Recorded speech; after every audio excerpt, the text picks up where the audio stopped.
ပစ္စည်းတွေပို့ရှက်ခဲဝရမိုးရေတွေမှာမနဲ့တွေ့ရတဲ့ခါနောက်ဆုံးလာလို့စကားရမပြန်ယူတော့ပါနောက်လူပေါ်လာလို့နေခဲ့ပြီးလိုက်အရင်လူပြန်လာလို့ဖယ်ပေးလိုက်ရတယ်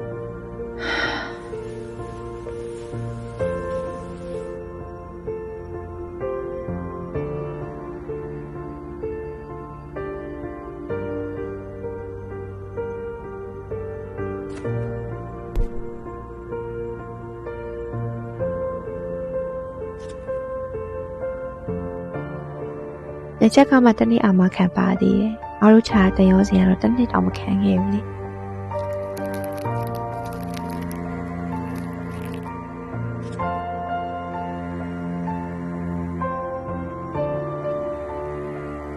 ဒီနေ့ချက်လေးရစင်အလိုင်းနဲ့လှုပ်ထားအောင်မလို့ငါလိုပဲအချောမာရဲ့။နင်မသိခဲ့ဘူးမလား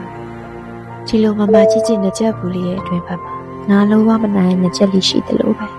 ။အချောမာရင်ငါစီပါလေ။နင်နာချင်မှမကြည့်ရတဲ့နှလုံးသားတစ်စုံရှိရဲ့ငါတို့ချင်နေရရင်မသိဘူး